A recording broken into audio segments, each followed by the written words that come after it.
बिस्मिल्लाहिर्रहमानिर्रहीम अस्सलामुअलैकुम वरहमतुल्लाहि वबरकातुहू। उम्मीद है दोस्तों सब खैर आफियत से होंगे। आज हमारा CS 502 एनालिसिस ऑफ एल्गोरिदम का लेक्चर नंबर 2 है, जिसके अंदर हम डिज़ाइनिंग ऑफ एल्गोरिदम सीखेंगे कि हम किस तरह से किसी भी एल्गोरिदम को जो है किस तरह से डिज़ाइन कर सकते हैं, किस तरह से उसका एनालिसिस कर सकते हैं। तो दोस्तों सबसे पहले यहाँ पे जो कंसेप्ट है वो है जी analysing algorithms in order to design good algorithm.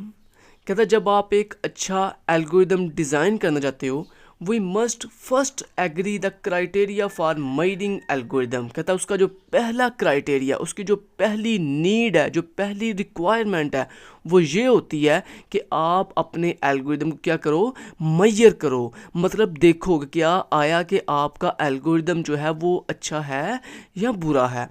अब दोस्तों अच्छा या बुरे का पता किस बेस पर चलता है वो आगे उसने बताया हुआ है। कहता है will measure algorithm in term of the amount of computational resources that the algorithm required.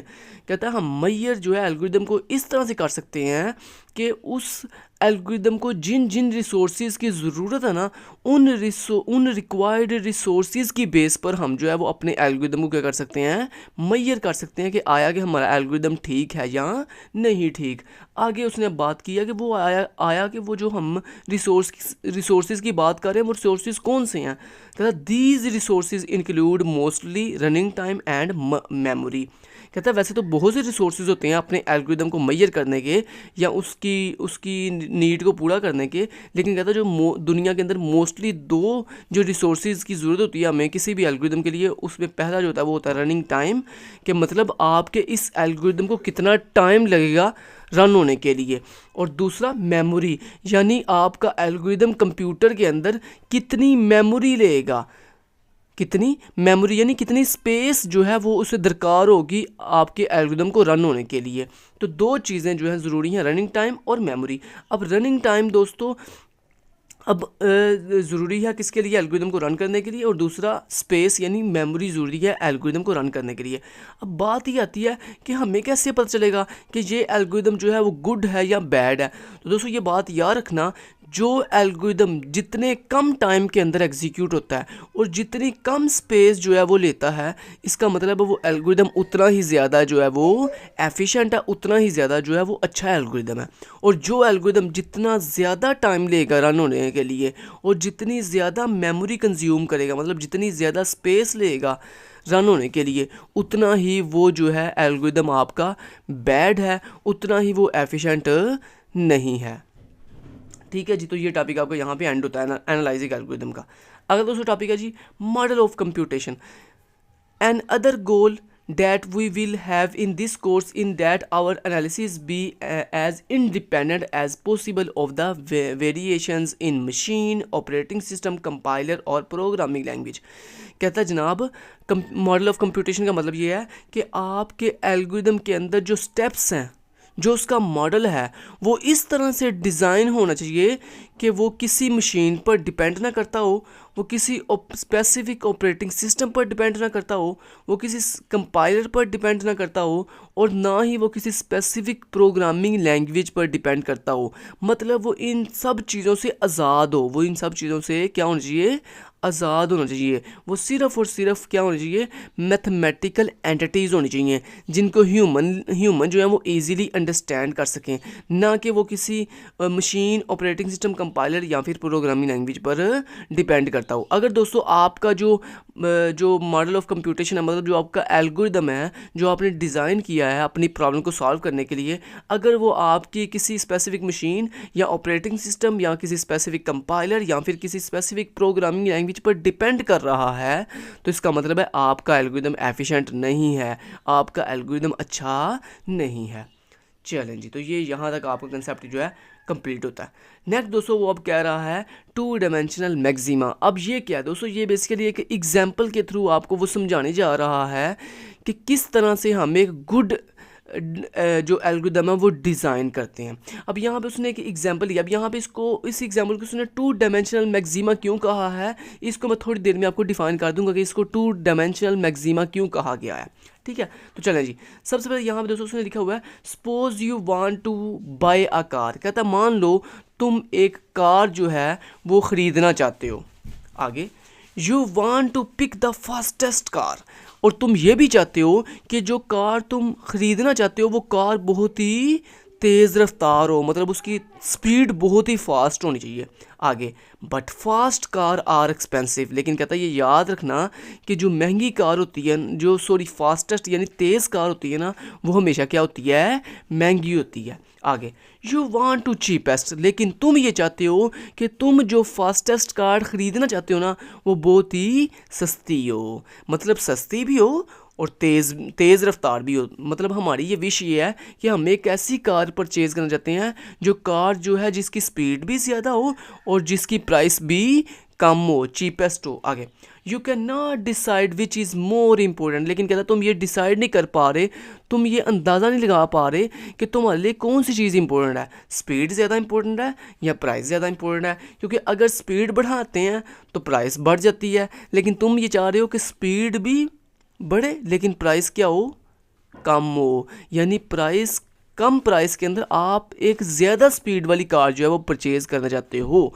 तो अब हम दोस्तों एक ऐसा एल्गोरिदम डिज़ाइन करेंगे जो एल्गोरिदम क्या करेगा, हमारे डिफरेंट स्पीड और डिफरेंट प्राइस के पॉइंट्स में से एक ऐसा पॉइंट पिक करेगा जो पॉइंट हमारे लिए सबसे ज़्यादा कारआमद होगा, मतलब जिसमें स्पीड भी ज़्यादा से ज़्यादा होगी और प्राइस भी कम से कम होगी। तो बेसिकली यही हमारा इस एग्जांपल के अंदर यही फंडा है कि हमें ना डिफरेंट तरह के 200 पॉइंट्स दिए जाएंगे और हर पॉइंट के अंदर आपको एक स्पीड और एक प्राइस दी जाएगी। हमने बेसिकली उन तमाम डिफरेंट रैंडम पॉइंट्स में से एक ऐसा पॉइंट पिक करना है अपने एल्गोरिदम को यूज़ करते हुए जिस पॉइंट के अंदर जो स्पीड हो वो क्या हो, ज़्यादा से ज़्यादा हो और प्राइस जो है वो क्या होनी चाहिए, कम से कम होनी चाहिए। अब दोस्तों इसको 2 डायमेंशन इसलिए कहा गया है इस एग्जांपल को क्योंकि इसमें 2 चीज़ें हैं, एक स्पीड है और एक प्राइस है। तो चूँकि एक डायमेंशन के ऊपर आपकी स्पीड है, यानी अगर आप यहाँ पे डायग्राम देखो ना, तो इस डायग्राम में देखो ज़रा, इस डायग्राम में 202 डायमेंशन है, एक एक्स एक्सिस है और एक वाई एक्सिस है। एक्स एक्सिस पे ये जो वैल्यूज़ लगी हुई हैं ये बेसिकली आपकी कार की स्पीड को रिप्रेजेंट कर रही हैं, और ये जो वाई एक्सिस पे वैल्यूज़ लगी हुई हैं ये बेसिकली आपकी कार की चीपेस्ट प्राइस को रिप्रेजेंट कर रही हैं कि कार कितनी सस्ती है, कार कितनी सस्ती है। ठीक है, तो यहाँ पे देखो 2 डायमेंशन है ना, एक वाई एक्सिस और एक एक्स एक्सिस, इसलिए दोस्तों इसको उसने 2 डायमेंशन कहा है, 2 डायमेंशन। अब मैक्सिमा इसे क्यों कहा है, मैक्सिमा इसलिए कहा है क्योंकि दोस्तों इसमें से हमने वो पॉइंट पिक करना है जो हमारे लिए मैक्सिमम होगा, जिसमें प्राइस जो है वो कम से कम हो और स्पीड हाईएस्ट हो। इसलिए चूँकि इसमें हमने एक ऐसा पॉइंट पिक करना है जो कि मैक्सिमम होगा, सबसे ज़्यादा हमारे लिए मैक्सिमम पॉइंट होगा, हमारे लिए सबसे ज़्यादा सफिशेंट होगा। तो इसलिए दोस्तों इसको हमने मैक्सिमा इसलिए कहा है क्योंकि इसमें हम मैक्सिमम पॉइंट फाइंड कर रहे हैं। और दूसरा मैंने क्या बताया, इसमें चूँकि 2 डायमेंशन है इसलिए दोस्तों इसको उसने 2 डायमेंशन मैक्सिमा का नाम दिया है। उम्मीद है अब आपको अच्छे से समझ आ गई होगी। अब दोस्तों नेक्स्ट पॉइंट पे जाते हैं, और नेक्स्ट पॉइंट ये कहता है let a point P in 2 dimensional space by be given by its integer coordinates P equal to P dot x P dot y. अब आपको इसकी समझ नहीं आएगी, इसकी समझ इसलिए नहीं आएगी क्योंकि जब तक मैं आपको इसको समझाऊंगा नहीं तब तक आपको इसकी समझ नहीं आएगी। उसके बाद ये एक फार्मूला लिखा हुआ है कि a point P is set to be dominant. कहता कोई भी पॉइंट जो है वो डोमिनेंट यानी गलबा तब पाएगा बाय पॉइंट Q, यानी कहता एक पॉइंट P जो है वो आपके दूसरे पॉइंट Q के ऊपर गलबा तब पाएगा जब ये वाला फार्मूला ट्रू होगा। क्या फार्मूला कहता है, if P dot X less than or equal to Q dot X, मतलब कहता है जब P यानी जो P पॉइंट है उसकी जो x वैल्यू है जब वो आपके Q पॉइंट की x वैल्यू से लेस देन होगी या उसके इक्वल होगी, एंड और जो P डॉट वाई यानी जो पॉइंट y की वैल्यू है वो जब less than or equal to होगी किसके, Q डॉट वाई की वैल्यू से, तो कहता फिर क्या होगा, फिर जनाब आपका P जो पॉइंट है वो इसका मतलब है वो गलबा पा गया है किस पॉइंट के ऊपर, Q पॉइंट के ऊपर।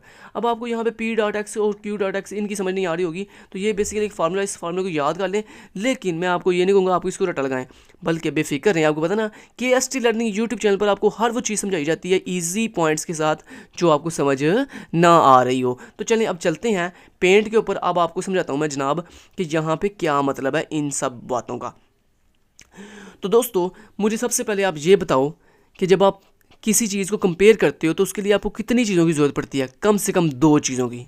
तो यहाँ पे दोस्तों हमें कंपैरिजन करने के लिए कम से कम 2 पॉइंट की ज़रूरत है, एक पॉइंट 1 और एक पॉइंट नंबर 2।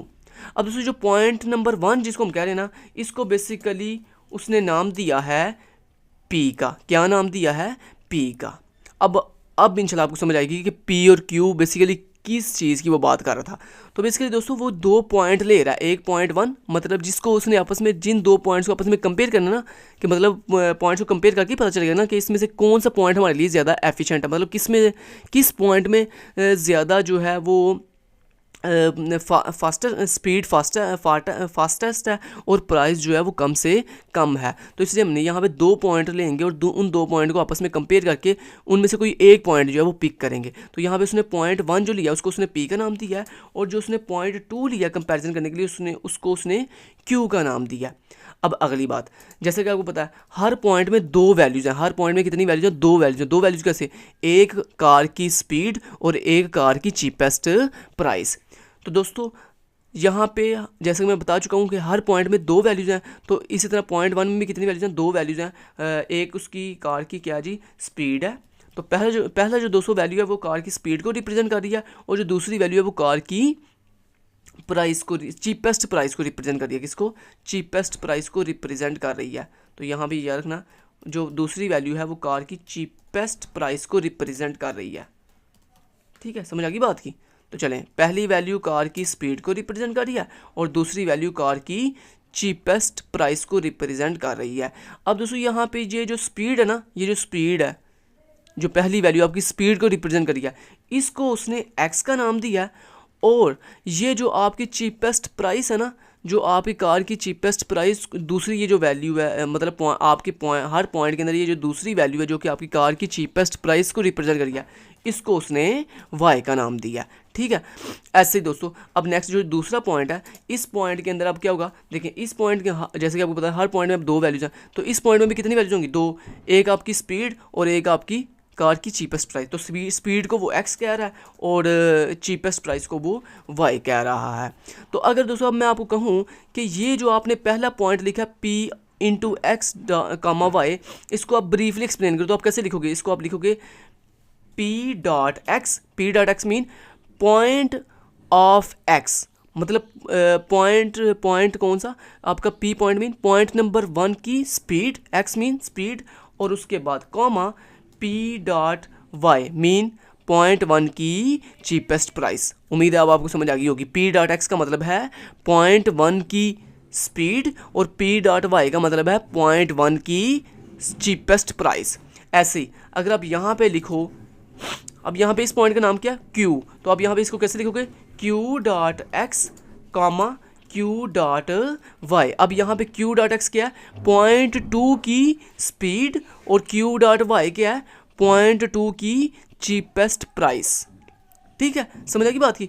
अब दोस्तों उम्मीद आपको समझ आ गई होगी ये जो फार्मूला अब आपको इजीली अंडरस्टैंड हो रहा होगा कि ये जो वो कह रहा है ना P dot x mean point number जो 1 था उसकी क्या बोला? स्पीड, और Q dot x mean point number 2 की स्पीड। तो यानी कहता वो कह रहा है जनाब अगर आपके पॉइंट नंबर 1 की जो स्पीड है अगर वो लेस देन और इक्वल हो किसके? पॉइंट नंबर 2 की स्पीड से, एंड जो आपका पॉइंट आगे P डॉट वाई का मतलब क्या है? पॉइंट नंबर 1 की चीपेस्ट प्राइस, और Q डॉट वाई का मतलब क्या है? पॉइंट नंबर 2 की चीपेस्ट प्राइस। तो वो कहता है एंड जो पॉइंट नंबर 1 की चीपेस्ट प्राइस है अगर वो भी लेस देन और इक्वल हो किसके? पॉइंट नंबर 2 की चीपेस्ट प्राइस के, तो फिर कहता है हम ये समझ जाएंगे कि जो P है वो डोमिनेंट हो गया, मतलब वो गलबा पा गया है। मतलब अगर ये फार्मूला फिल हो जाता है तो इसका मतलब फिर क्या कि जो P पॉइंट था, मतलब पॉइंट नंबर 1 था, P वो यहाँ पे बताया मैंने आपको, पॉइंट नंबर 1 को P कह रहा है, पॉइंट नंबर 2 को वो Q कह रहा है। तो मतलब वो कह रहा है जो P है वो Q के ऊपर गलबा पा जाएगा। कब? जब ये फार्मूला फुलफिल होगा, यानी जब P की दोनों वैल्यूज़ Q की दोनों वैल्यू से क्या होंगी? छोटी होंगी या फिर इक्वल होंगी, छोटी होंगी या फिर इक्वल होंगी। तो फिर कहता क्या होगा? P जो है वो गलबा पा जाएगा किसके ऊपर? Q के ऊपर। तो ये बेसिकली इस फार्मूले का मतलब था। सॉरी, यहाँ पे इस फार्मूले का मतलब बेसिकली यही था, ठीक है। आगे देखें, उसने बताया भी होगा था for each car we associate x comma y. X comma y का मतलब एक्स जो है वो आपकी स्पीड को रिप्रेजेंट कर रहा है, वाई जो है वो आपकी कार की चीपेस्ट प्राइस को रिप्रेजेंट कर रहा है। आगे आगे उसने बताया भी होगा था x is the speed of the car, कि जहाँ पे जो एक्स है वो आपकी स्पीड ऑफ द कार को रिप्रेजेंट कर रहा है। Y value means a cheap car, मतलब वाई जो है वो यहाँ पे ये रिप्रेजेंट कर रहा है कि आपकी कार कितनी चीप है, ठीक है जी। अब यहाँ पे देन उसने एक ग्राफ बनाया, जिस ग्राफ के अंदर दोस्तों उसने क्या रिप्रेजेंट किया, दो डायमेंशन है, सॉरी यहाँ पे दो डायमेंशन है। पहली डायमेंशन के अंदर जो आपकी एक्स एक्सिस है इसके ऊपर उसने स्पीड ली हुई है, ये मैंने आपके आसानी के लिए रिप्रेजेंट भी किया हुआ है स्पीड। ये जो आपकी एक्स एक्सिस के ऊपर वैल्यूज है ना 2 4 6 8, ये बेसिकली आपकी कार की स्पीड है, स्पीड के पॉइंट्स लिखे हुए हैं। और ये जो वाई एक्सिस के ऊपर वैल्यू लिखी हुई है ना 2 4 6 8 10 12 और 14, ये आपकी चीपेस्ट प्राइस लिखी हुई है। अब दोस्तों ये जो आपको डिफरेंट तरह के पॉइंट्स दिखाई दे रहे हैं, ये बेसिकली एक पॉइंट है, ये जो आपको दिखाई दे रहा है ना ये 2,5, ये बेसिकली एक पॉइंट है, ये दूसरा पॉइंट है, ये तीसरा पॉइंट है। मतलब उसने डिफरेंट तरह के पॉइंट्स रिप्रेजेंट किए लिए हुए हैं अब इस ग्राफ के अंदर। अब ये आप सोच रहे हो कि ये पॉइंट्स कहाँ से हैं दोस्तों, ये पॉइंट्स उसने रैंडमली पिक किए हैं। ये पॉइंट्स उसने, ये कोई रट्टा लगाने वाली बात नहीं है, ये पॉइंट्स आप भी ले सकते हो रैंडमली कोई भी, ठीक है। तो उसने भी क्या किया, उसने रैंडमली कुछ पॉइंट्स पिक कर अपने ग्राफ में से कुछ पॉइंट रैंडमली क्या कर लिए हैं, पिक कर लिए हैं। अब इन ये जो उसने पॉइंट पिक किए ना डिफरेंट तरह के, अब इस हर पॉइंट के अंदर जो है दो दो वैल्यूज हैं। ये देखो हर पॉइंट में कितनी कितनी वैल्यूज हैं, दो वैल्यूज हैं। और आपको ये पता है कि पहली वैल्यू जो है वो आपकी कार की स्पीड है और दूसरी वैल्यू आपकी कार की चीपेस्ट प्राइस है, ठीक है। अब दोस्तों हमने करना बेसिकली ये है, ये जो उसने डिफरेंट तरह के पॉइंट्स लिए हैं रैंडम, इनमें से हमने मैक्सिमम पॉइंट फाइंड करना है। मतलब वो पॉइंट फाइंड करना है जिसमें हमारी इस कार की स्पीड भी ज़्यादा से ज़्यादा हो और कार की प्राइस भी क्या होनी चाहिए, कम से कम होनी चाहिए, यानी चीपेस्ट कार होनी चाहिए। तो बेसिकली यही हमने इसमें से फाइंड करना था। उम्मीद है अब आपको इस पूरे ग्राफ की समझ आ गई होगी। अब इस ग्राफ को रट लगाने की ज़रूरत नहीं है। सो दोस्तों बस इसको समझाने का मेथड इतना ही था। और ये पेपर के हवाले से मतलब ये जो इंपॉर्टेंट बातें थी वो मैंने आपको सारी कवर कर दी हैं। इसका जो मेन फार्मूला था कि आपका जो कोई भी पॉइंट है वो किसी दूसरे पॉइंट पे गलबा कब पता, वो भी मैंने आपको पॉइंट अच्छे से समझा दिया बच्चों की तरह। और आपको एक्स किसको रिप्रेजेंट कर रहा है, वाई किसको, जो मेन पॉइंट है सारे वो मैंने आपको समझा दिए हैं। अब दोस्तों ये ग्राफ को रट लगाने की ज़रूरत नहीं है। और ये ग्राफ जो है ना वो आप रैंडम इसमें रैंडम पॉइंट्स हैं, ये सारे रैंडम पॉइंट्स हैं। उम्मीद है अब आप आपको इस ग्राफ की समझ आ गई होगी। अब दोस्तों ये ग्राफ बनाने का मकसद ये नहीं है कि आपने इस ग्राफ को रट लगा के पेपर में बनाना है। इस ग्राफ को अपने पेपर में ड्रा नहीं करना, बल्कि दोस्तों पेपर में जो चीज़ आपने करनी है वो आपकी ब्रूट फोर्स एल्गोरिदम है। मतलब एक ऐसा एल्गोरिदम जो आपके इस ग्राफ में से मैक्सिमम पॉइंट आपको फाइंड करके देगा। आप समझ आई बात की? इसलिए मैं आपको कह रहा हूँ ये ग्राफ रटाना नहीं लगाना आपने, ना ये ग्राफ पेपर में बनाना है। इस ग्राफ को बनाने का सिर्फ मकसद ये था आपको ये समझाना कि किस तरह से आपने इन डिफरेंट पॉइंट में से एक ऐसा पॉइंट फाइंड करना है जो पॉइंट सबसे ज़्यादा मैक्सिमम होगा आपके लिए, सबसे ज़्यादा बेनिफिशियल होगा आपके लिए, ठीक है। तो दोस्तों अपने उस ग्राफ में से वो जो आपने अभी अभी ये ग्राफ बनाया टू डायमेंशन मैक्सिमा, उसमें से सबसे अच्छा पॉइंट फाइंड करने के लिए हम जो एल्गोरिदम डिज़ाइन करने जा रहे हैं उसका नाम है ब्रूट फोर्स एल्गोरिदम। अब ये दोस्तों ब्रूट फोर्स एल्गोरिदम बेसिकली एक एल्गोरिदम है जो क्या करेगा, ये रन वर्किंग करेगा और ये आपका मैक्सिमम पॉइंट फाइंड करके देगा आपको। तो पेपर में आपको ये भी आ सकता है कि आपने 2 डायमेंशन मैक्सिमा का एल्गोरिदम डिज़ाइन करके दो। तो ये बेसिकली आपने इस एल्गोरिदम का मेरे तरफ से रटा लगा लो, जो मर्जी कर दो, इसको आपने पेपर में आ सकता है आपको। तो ये आपने ये एल्गोरिदम जो है वहाँ पर लिखना होगा, लेकिन मैं आपको यहाँ पर रटा नहीं लिखूँगा। एक चीज़ जो है यहाँ पर इस एल्गोरिदम की समझाऊँगा।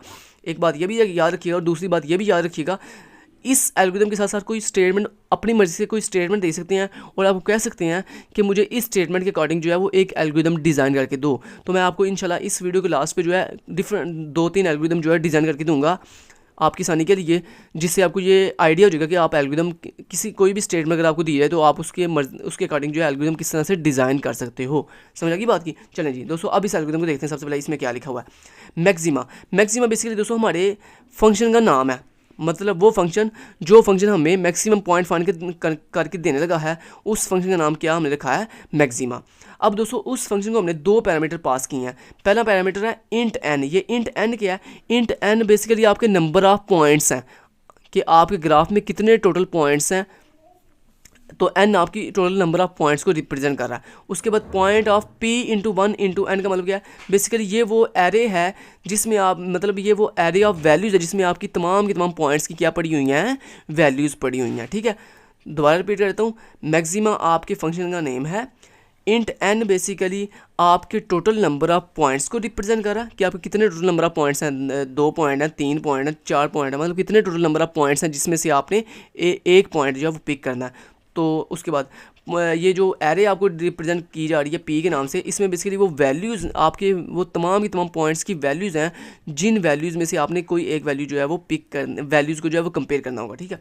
उसके बाद दोस्तों नेक्स्ट स्टेप नंबर 1 क्या जी, फॉर बेसिकली एक लूप है। फॉर लूप आपने पढ़ी होगी प्रोग्रामिंग के अंदर। तो फॉर बेसिकली एक लूप है। आई एरो 1 का मतलब क्या है, कहता है जो 1 है ये आई को साइन कर दो, मतलब आई जो है वो 1 से स्टार्ट करेगा टू एन, एन मीन मतलब टोटल नंबर ऑफ पॉइंट्स। तो जितने नंबर ऑफ पॉइंट्स हैं आपके ग्राफ के अंदर उतनी दफ़ा ये लूप चलेगी। तो मतलब ये लूप आई जो है वो 1 से स्टार्ट करेगा और टोटल नंबर ऑफ पॉइंट्स तक आपकी ये लूप जो है वो मूव करेगी। और ये जो आपका आई है ना, ये बेसिकली आपके पॉइंट नंबर 1 को रिप्रेजेंट कर रहा है, याद रखिएगा। पॉइंट नंबर 1 मीन पी को रिप्रेजेंट कर रहा है, ठीक है। और उसके बाद नेक्स्ट दोस्तों डू मैक्सिमा एरो ट्रू का मतलब क्या है, कहता है मैक्सिमा एक वेरिएबल है जिसको आप ट्रू वैल्यू असाइन कर दो, मतलब मैक्सिमा एक वेरिएबल है जिसको आप क्या कर दो, ट्रू कर दो। अब यहाँ पे दोस्तों मैक्सिमा को ट्रू करने का मतलब ये नहीं है कि हमें हमारा मैक्सिमम पॉइंट फाइंड हो गया, बल्कि दोस्तों इसका मतलब ये है कि लूप को चलाना स्टार्ट कर दो क्योंकि अभी हमें पॉइंट फाइंड नहीं हुआ। तो ये मतलब है यहाँ पे मैक्सिमा ट्रू का मतलब ये है कि मैक्सिमल को ट्रू कर दो, कि मतलब यहाँ पे ये बता दो कि मुझे अभी मैक्सिमम पॉइंट नहीं मिला और लूप को कंटिन्यूसली चलाओ, ठीक है। आगे for J arrow 1 to n का मतलब क्या है कि फॉर एक कहता है लूप चलाओ, फॉर लूप जिसमें जे जो है 1 से स्टार्ट करके कहाँ तक जाएगा, to n mean number of point, total number of points तक। अब यहाँ पे जे दोस्तों ये दूसरी लूप हमने क्यों लगाई है, क्योंकि दोस्तों हमारे पास यहाँ पे कितने पॉइंट्स हैं, 2 पॉइंट्स हैं। कितने पॉइंट्स हैं, 2 पॉइंट हैं। तो जैसे मैंने आपको बताया था, ये जो पहली लूप है आई वाली, ये आई बेसिकली आपके पॉइंट नंबर 1 यानी पी को रिप्रेजेंट कर रहा था। और ये जो दोस्तों आपकी दूसरी लूप है जे वाली, ये आपकी रिप्रेजेंट कर रही है किसको, पॉइंट नंबर 2 यानी क्यू को रिप्रेजेंट कर रही है, ठीक है जी। तो यानी वो कह रहा है कि यानी यहाँ पे अब क्या होगा बेसिकली कि पॉइंट नंबर 1 यानी पी की हर वैल्यू जो है वो क्यू की हर वैल्यू के साथ क्या होगी, कंपेयर होगी। तो फिर ही हम जो है मैक्सिमम पॉइंट फाइंड करेंगे ना। तो ये मतलब है यहाँ पे। उसके बाद डू मीन चलो। उसके बाद if I not equal to J, मतलब उसकी यहाँ पे 3 कंडीशन है। ये कितनी कंडीशन है, 3, 1, 2 और 3। अब इस 3 कंडीशन में पहली कंडीशन क्या रिप्रेजेंट करी है, आई नॉट इक्वल टू जे, मतलब वो कह रहा है कि जो आई है वो जे मतलब पी जो है वो जे के इक्वल नहीं हो, मतलब पी जो है वो क्यू के इक्वल नहीं होना चाहिए। क्योंकि अगर इक्वल है दोस्तों तो ये क्या करेगा, ये इट सेल्फ अपने आप को चेक करी जाएगा। मतलब अगर P जो है वो Q के इक्वल है, इसका मतलब क्या है कि दोनों P की वैल्यू और Q की वैल्यू सेम है। तो दोस्तों सेम वैल्यू अपने आप को एकदम चेक करी जा रही है, बार बार वो एक रिपीटेशन बार बार जो चलती जाएगी। और जो है क्या होगा भला कि सेम वैल्यू अपने आप को चेक करी जाएंगी। तो हमने सेम वैल्यू चेक नहीं करनी है, डिफरेंट वैल्यू चेक करनी है। इसलिए हमने यहाँ पे चेक कर लिया है कि जनाब ये इफ़ कंडीशन तब ट्रू करेगी जब आई की वैल्यू जे की वैल्यू, मतलब पी की वैल्यू जे की वैल्यू से कंपेयर मैच नहीं करेगी, मतलब आई और जे जो है वो मैच नहीं कर रहे। And P of I dot x का मतलब क्या है कि पॉइंट नंबर जो 1 है डॉट उसकी एक्स मीन उसकी स्पीड क्या हो, लेस देन और इक्वल हो किसके, P of J dot x से। मतलब पी ऑफ जे का मतलब क्या है, पॉइंट नंबर 2 डॉट एक्स का मतलब क्या है, स्पीड। मतलब वो कह रहा है जनाब पॉइंट नंबर 1 की जो स्पीड है वो क्या होनी चाहिए, लेस देन और इक्वल हो अगर किससे, पॉइंट नंबर 2 की स्पीड से। एंड तीसरा फार्मूला क्या है उसका, कहता है एंड तीसरी कंडीशन ये है कि जो पॉइंट नंबर 1 की जो चीपेस्ट प्राइस है वो भी क्या होनी चाहिए, लेस देन और इक्वल हो किससे, पॉइंट नंबर 2 की चीपेस्ट प्राइस से। तो फिर कहता है इफ़ इस अगर ये तीनों कंडीशन ट्रू कर जाती हैं, मतलब आई की वैल्यू जे की वैल्यू से मैच नहीं कर रही, इसके अलावा आपकी पॉइंट नंबर 1 की जो स्पीड है वो पॉइंट नंबर 2 की स्पीड से लेस हो या उसके इक्वल हो, इसके अलावा और जो चीपेस्ट प्राइस है पॉइंट नंबर 1 की वो पॉइंट नंबर 2 की चीपेस्ट प्राइस से क्या हो, लेस देन और इक्वल हो। फिर कहता है हम क्या करेंगे, then maximal false and break. इसका दोस्तों मतलब क्या कि अगर दोस्तों ये आपकी इफ़ कंडीशन ट्रू कर जाती है तो हम क्या करेंगे, हम दोस्तों मैक्सिमल को फॉल्स करने का मतलब क्या है कि हमें मैक्सिमम पॉइंट मिल गया है, मतलब वो पॉइंट हमें मिल गया है जिस पॉइंट को हम फाइंड करना चाहते थे। तो यहाँ पे मैक्सिमल को फॉल्स उसने इसलिए किया है क्योंकि वो ये यहाँ पे मैक्सिमल को फॉल्स करने का मतलब ये है कि हमें वो पॉइंट मिल गया है जिस मैक्सिमम पॉइंट को हम फाइंड करना चाहते थे। उसके बाद ब्रेक, दोस्तों आपको पता ना हम ब्रेक स्टेटमेंट किस लिए यूज़ करते हैं, ताकि हमारा ये जो एल्गोरिथम है ये चलना बंद हो जाए। ये एल्गोरिदम चलना बंद हो जाएगा, क्योंकि जारी बात है हमने जो मैक्सिमम पॉइंट ढूंढना था जब वो हमें मिल गया है, तो अब हम क्या करेंगे, ब्रेक स्टेटमेंट के साथ अपने इस एल्गोरिदम को चलना, इसको जो एल्गोरिदम को स्टॉप करवा देंगे उसके बाद। लेकिन दोस्तों अगर ये इफ़ कंडीशन ट्रू नहीं करती, अगर ये इफ़ कंडीशन ट्रू नहीं करती और हमें मैक्सिमम पॉइंट नहीं मिलता, तो फिर हम क्या करेंगे, if maximal equal to true, यानी मैक्सिमल इक्वल टू ट्रू का मतलब यहाँ पे क्या है कि हमें अभी मैक्सिमम पॉइंट नहीं मिला, उसके बाद देन आउटपुट पी ऑफ आई, यानी वो कह रहा है फिर इसका मतलब क्या हुआ कि हमारी पी ऑफ आई यानी जो पॉइंट नंबर 1 है वो ही अभी फ़िलहाल मैक्सिमल है। लेकिन दोस्तों अगर ये फार्मूला ट्रू हो जाता है, फिर दोस्तों आपका पी ऑफ जे मतलब पॉइंट नंबर 2 मैक्सिमल होगा, मतलब फिर आपकी आउटपुट क्या होगी, पी ऑफ जे होगी। लेकिन अगर दोस्तों आपकी ये आपको अगर ये फार्मूला फुलफिल नहीं होता और हम लूप को दोबारा कंटिन्यू चलाएंगे, तो फिर इसका मतलब क्या है कि हमारा जो पी ऑफ आई मतलब पॉइंट नंबर जो 1 है ना, वो क्या है जी, मैक्सिमल है। ठीक है जी, समझ आ गई बात की। तो ये दोस्तों मैंने आपको बच्चों की तरह जो है वो A to Z समझा दिया इस पूरे एल्गोरिदम को। आपने ये एल्गोरिदम आप मेरी तरफ से रटा लगा लें, जो मर्जी कर लें, ये एल्गोरिदम आपने अच्छे से कर लेना है, क्योंकि यही एल्गोरिदम पेपर के लिए आसे इंपॉर्टेंट है। ऊपर डायग्राम जो है वो जस्ट आपके कंसेप्ट के लिए आसे इंपॉर्टेंट थी, और वो पेपर के लिए आसे इंपॉर्टेंट नहीं है दोस्तों। इसको हम दोस्तों बेसिकली सूडो कोड भी कहते हैं। ये जो आपने एल्गोरिदम डिज़ाइन किया ना, इसको हम सूडो कोड भी कहते हैं, मतलब एक ऐसा कोड जो नियर टू इंग्लिश लैंग्वेज होता है। ठीक है जी, समझ आ गई बात की। अब दोस्तों लाजमी नहीं पेपर में ये भी चांस है कि आपको 2 डायमेंशन मैक्सिमा का मैक्सिमम पॉइंट करने वाला ये सूडो कोड जो है ये पेपर में पूछा जाए, यानी ये जो एल्गोरिदम है ये पूछ जाए, या फिर सर जो है अपनी तरफ से एक स्टेटमेंट दे देंगे आपको पेपर में और कहेंगे इसका मुझे सूडो कोड लिख के दिखाओ, इसका मुझे एल्गोरिदम लिख के दिखाओ। तो दोस्तों किसी भी स्टेटमेंट का एल्गोरिदम कैसे लिखते हैं, तो चलिए मैं आपको 3 एग्जाम्पल के साथ इसको फटाफट से कवर करवा देता हूँ। तो यहाँ पे सबसे पहला पॉइंट क्या है जनाब, यहाँ पे देखें स्टेटमेंट क्या है, सम ऑफ 2 नंबर। कहता है स्टेटमेंट यह है कि आपने एक ऐसा एल्गोरिदम डिज़ाइन करना है जिसमें आपने 2 नंबर्स को क्या करना है, सम करना है। अब दोस्तों ये बात याद रहे कि किसी भी एल्गोरिदम वो होता है जिसमें तमाम स्टेप जो है वो स्टैंडर्ड नहीं होते, मतलब हर बंदा अपने माइंड के लिहाज से जो है वो एल्गोरिदम डिज़ाइन करता है।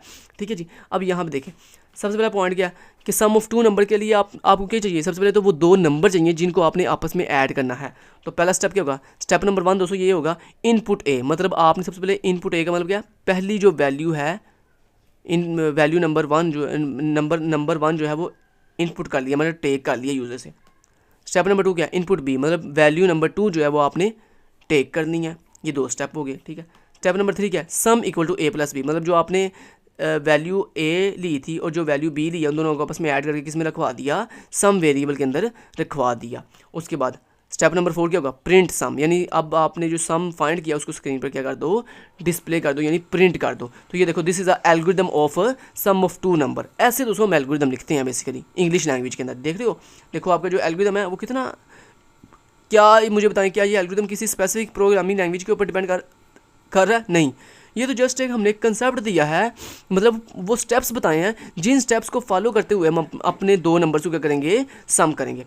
ऐसे दोस्तों इसी सेम एल्गोरिदम को करने का एक और तरीका भी है, वो क्या, स्टेप नंबर 1 रीड ए मीन इनपुट 1 जो है वो रीड करो। स्टेप 2 रीड बी, इनपुट 2 जो है वो रीड करो। Step 3 sum equal to a plus b, के ए और बी को सम करके ऐड करके सम वाले वेरिएबल में रखवा दो। स्टेप नंबर 4 डिस्प्ले सम, यानी अपना सम वेरिएबल के अंदर जो आंसर है उसको स्क्रीन पे डिस्प्ले कर देना फाइनली। तो ये देखो ये 2 सेम स्टेटमेंट के एल्गोरिदम जो है दो डिफरेंट तरीक़ों से मैंने जो है आपको लिख के दिखाए हैं। तो ऐसे ही दोस्तों आपको भी पेपर के अंदर कोई भी सारा स्टेटमेंट दे सकते हैं और कह सकते हैं कि मुझे इसका एल्गोरिदम जो है, मतलब इसके स्टेप्स लिख के दिखाओ कि वो कौन कौन से स्टेप्स हैं जिनको फॉलो करते हुए हम अपनी इस प्रॉब्लम को सॉल्व कर सकते हैं। तो बेसिकली ये जो सम ऑफ 2 नंबर्स ये बेसिकली आपकी प्रॉब्लम थी, और इस प्रॉब्लम के सोल्यूशन के लिए देखिए मैंने आपको एल्गोरिदम लिख के दिखाया, एक ये एल्गोरिदम है और एक इसका ये एल्गोरिदम है। अब इन दोनों में से कोई भी आप चूज़ करो, दोनों ही ठीक है।